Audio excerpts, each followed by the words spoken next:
Todd. Oh, how are you? I'm good. I'm good. You hear the one about the former gay banker and the former gay ambassador that spoke at the SALT conference?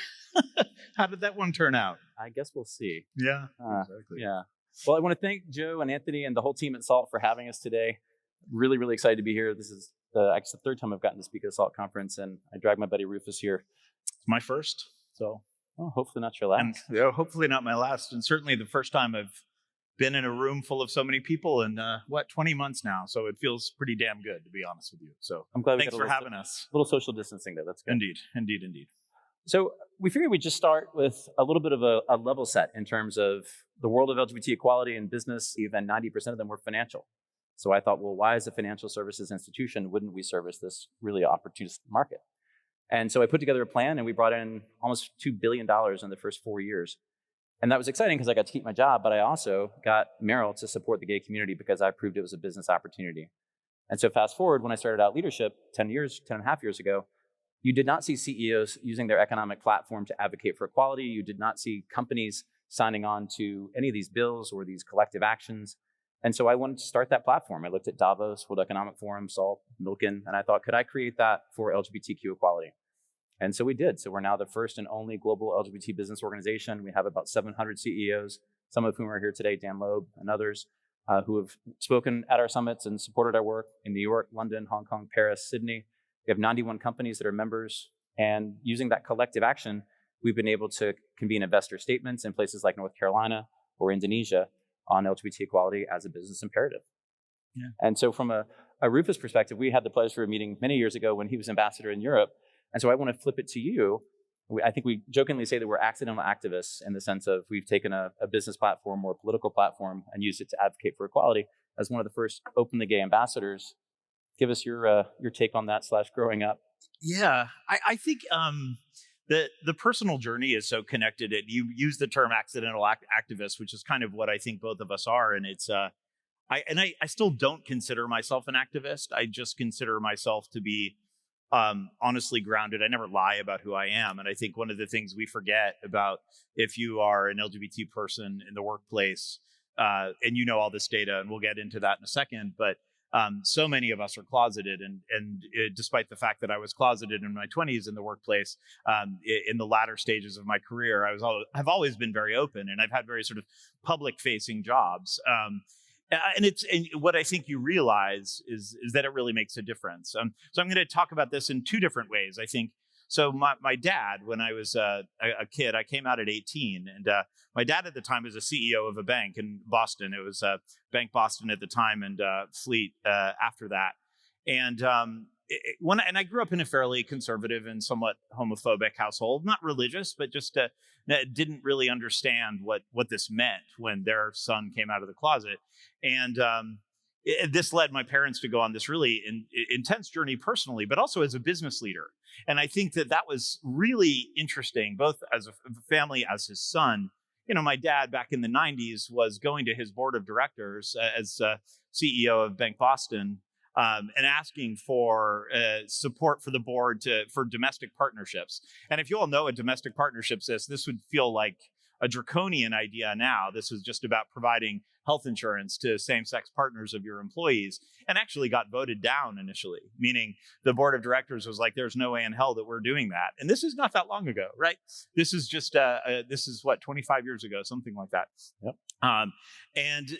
But I think if you ask my father, did this make a difference in his life and for his bank, for the corporate culture that existed afterwards, after that advocacy for equality, which only had to do with the fact that his son, not only, I mean, this is obviously part of the value set that was somewhere inside, but it was because of the honesty. It was because of that sharing of stories that allowed for this larger conversation to take place culturally. And I like to tell that story because I do think it really matters. And then separately from that, I think as I grew and I was nominated by President Obama to serve as the U.S. ambassador to Denmark in 2013, the same sort of thing happened. I think when you all think Denmark, you think progressive, you think their internal journey or domestic journey as it relates to LGBT equality is sort of over. But the truth of the matter is the fact that an American representative would be public facing about his marriage to his husband actually mattered there too, mattered culturally. It was something that they really they were very curious about. And I think that when you are sort of in a position of leadership, like so many people in this room are, you're leaders in whatever industry that you're here representing. For you to take an active leadership role really does matter, and people listen. And I think that that's what that is always underestimated.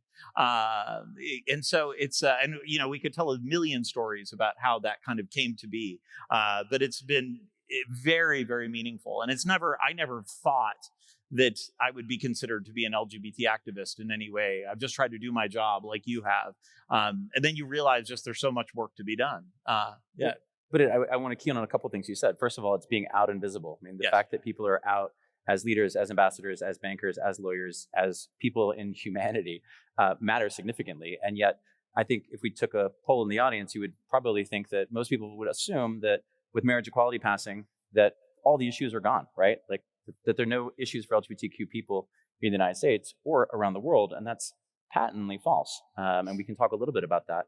But the second thing was just your father. And I've had the pleasure of meeting your parents several times. And something that Rufus did mention was his parents actually wrote an op-ed in one of the Boston newspapers around marriage equality, supporting it, and marched in a gay pride parade.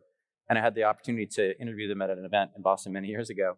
And there were so many employees who were from Bank Boston and Bank of America and literally came to that event specifically to thank Chad for being a leader and an ally, and said exactly what Rufus said in a different way, that his dad's allyship mattered for their career, for their life, for their ability to feel like they could be out at work. And if you think about being out or covering, we like to talk about the idea that you hide aspects of who you are in an environment. And I know there was a panel on diversity and talent a little bit ago. People don't bring their whole selves, whatever that is. It's not just LGBTQ people. And if you can't bring your whole self, then you're losing and your company's losing. No, and I was just going to follow up on that too, Todd. So you have such incredible data. I mentioned that sort of my father's board of directors voted down domestic partnerships 25 years ago. And I think a lot of us think that sort of the actual equality, this conversation is called the return on equality. Well, don't LGBT people have full equality right now? And I think lots of people think that is in fact true after we have marriage. But talk about some of the data that actually exists, especially inside the workplace. Yeah. That your organization, Out Leadership, has really kind of been driving so much of this research and data. Well, just take a very simple one. What percentage of employees are still in the closet in the workplace in the United States today? 52%. How many companies have 100% on the HRC Human Rights Campaign Corporate Equality Index? Over 680. So there's this delta, there's difference between policy and culture. So it's not just about having the policies inside your company, but at a state level, there are 181 anti-LGBTQ bills in 31 state legislatures currently. Some state legislatures have more than one bill under consideration. The Texas one, for a good example, would actually make parents guilty of child neglect if they support gender-affirming surgery for their trans or gender nonconforming kid, and their kid could be taken away from them. I mean, there are massive challenges that still exist all across the United States. In 67 countries around the world, it is still illegal to be LGBTQ in one way, shape, or form. And in about a quarter of those countries, you can be imprisoned or killed. And from my framework, in all of those countries, we do business. So if you can leverage the economic power that you have by walking into a room in Singapore, where, by the way, it is still illegal to be gay, 377A is still on the books. If you can leverage your economic power to say to the Minister of Family or the Monetary Authority of Singapore or any other business organization that gay people should actually be allowed to enter the country with their legally married partner, because that matters to your business, that's how you can drive change. In a US perspective, you mentioned the boards. Just one quick win that we've had recently. Hopefully everyone here saw the NASDAQ win for the SEC and the requirement of board diversity. Out Leadership worked with the NASDAQ over the last year using our quorum data, which is an LGBTQ board program we have, to actually make sure that the NASDAQ's proposal to the SEC included LGBTQ people in the definition of board diversity. There are only 17 companies in the entire Fortune 500 that include LGBTQ people in that definition of diversity. And by our very, very scientific count, because it's not disclosed, so we basically just have to sort of hunt and peck and figure it out, there are 29 out board members out of 5,670, which is about 0.02%. Now, it's not about a percentage, but I would make the case that if between 10 and 30% of the US population identify as LGBT, we should have more out board members at that point. So there's a lot that's happening. And from a government perspective, I think I would argue that business often leads government. I think without a doubt on issue after issue, and despite the, I obviously won't make this conversation political. None of us have any interest in that. But obviously, regardless of the political trends that exist, and obviously we're in a rocky political time domestically, the private sector really has been driving progress here. And I've been trying to, my work has been on the political side, on the government side. But when you see the evolution of where the business community has gone here, it is truly remarkable. And I will say, though, that that is connected to, I think that allowing people to tell their stories and be publicly out does very much help drive that progress. And obviously allowing us to have this conversation with corporate leaders here and asking you to be allies alongside us really does matter too. I even when I was when I was ambassador, I think one of the things that's very interesting is that although I served with a number of other openly gay ambassadors, the vast majority of the other openly gay ambassadors would leave their same-sex spouses at home at official events. There were a number of different reasons why. Very often it was because their countries didn't recognize their relationship as legal, or some other reason. It could just be because they didn't feel comfortable. Frankly, I could never have left my husband at home to go meet the Queen. I would have gotten divorced, like probably many of your spouses would feel the same way. So I always brought him with me. And that action, which is like the most normal thing in the world, became something that allowed young gay kids in the rural countryside of Denmark, where there is actually still homophobia, write me messages on Twitter or Instagram or Facebook, or write me letters being like, thank you, or parents writing me letters saying, thank you for telling your story. Thank you for just being a simple role model and making us understand that this world can be safe and happy and positive and successful for young LGBT people. And I think both from a leadership, both from an LGBT perspective, from openly gay people, but also from an ally standpoint, all that stuff really, really does matter. Well, so let's talk about allies for a second, because I think a lot of companies now have ally programs that are tied to their LGBTQ or diversity and inclusion initiatives. And in my work with a lot of CEOs around the world, I kind of get okay, just give me the 5 things I need to know. I've got 10 minutes to talk about the gay thing, then I'm going to go back to work. Let's, give me the shorthand. And so Out Leadership actually published some ally research this last year called Ally Up.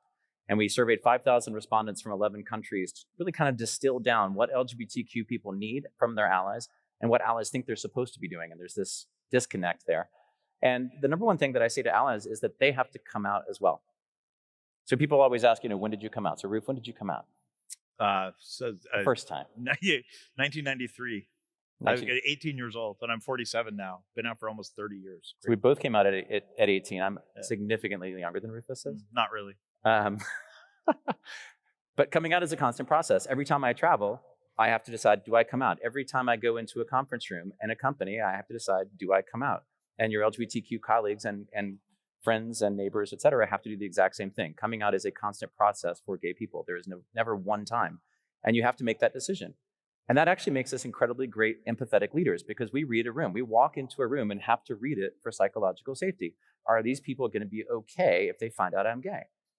And so from an ally perspective, when I say allies have to come out, you have to tell us that you are an ally. Otherwise, unfortunately, there's this psychological term called the assumption of negative intent, which means that gay people will think that you are not an ally unless you tell us otherwise. And there are great reasons for that, including the laws that I just mentioned earlier. There is a lot of discrimination that still exists against LGBTQ people, primarily religious-based issues. And so you do have to come out as an ally, and you have to come out constantly. I did, and without a doubt. And I think that I think about this every day. You mentioned this, and I'm very comfortable in my own skin. Here we are sitting at SALT conference talking about the fact that we're gay, but I still have that internal dialogue when I walk into a new room, and that's the anxiety of the 16-year-old who was very, very ashamed of who he was, continues to come out. And so I go through that in every new situation that I'm in. And frankly, you mentioned sort of countries around the world that are where same-sex relationships are still criminalized. And I have a global, I hopefully in my next chapter will have a global job. And this will continue, and I will be protected by the US government in every way. But this will still be in the back of my mind every single time I am engaging with world leaders who come from a country where LGBT equality is not where it is in this country or in Western Europe. Because we have to understand that, and that is, and you all should know that is what your employees, your LGBT employees are thinking about when they go into these various scenarios where, whether it's true or not, might be unsafe. And that's why we actually have to kind of work together, which is to your point on allyship, to achieve equality. Well, and leveraging the assets that you have as a company. One of my favorite stories, when I had my first Out Leadership Asia Summit in Hong Kong almost 9 years ago, which was the first gay summit ever in Asia. The then CEO of HSBC, Stuart Gulliver, hosted the summit. I actually was a co-host with the CEO of Barclays at the time, Anthony Jenkins, and Stuart Gulliver were co-hosting the first gay summit in Asia as two straight white CEOs, which was pretty awesome.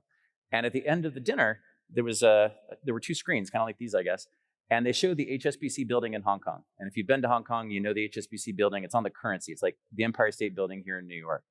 And in 37 years, they had never changed the colors of that building from red and white. And the CEO said, "We've got a surprise for you. We think this is important. We want to send a message." And they start playing Rihanna's song, All of the Lights. And I'm like, "Oh, gay summit, we're going to play Rihanna, cool." And they show the screens, and the lights on the building go off. And 3 seconds later, it comes back up in a giant rainbow.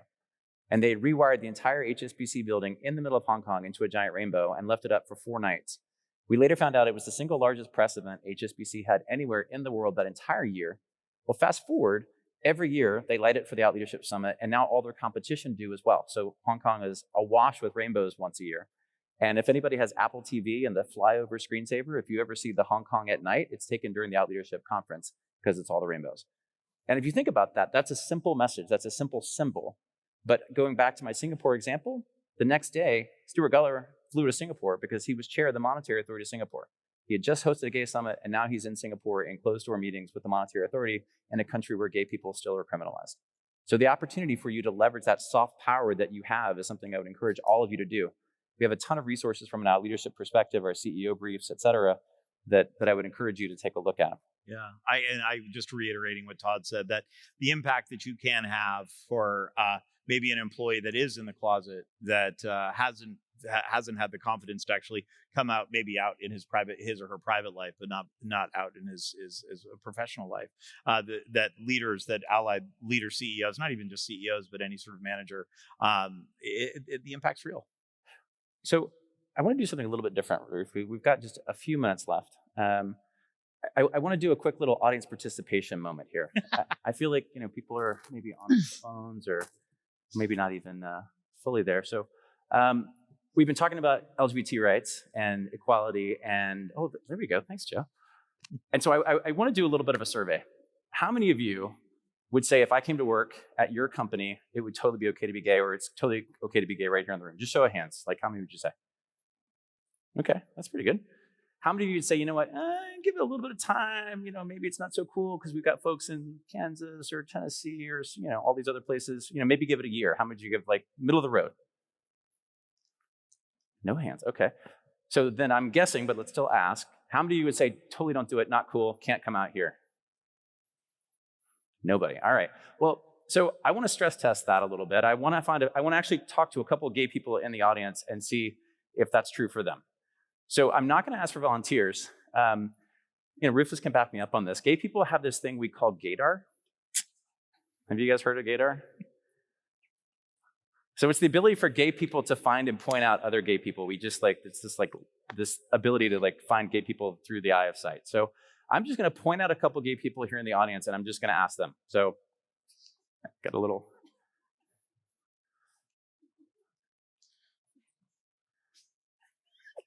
And I'm not going to do that.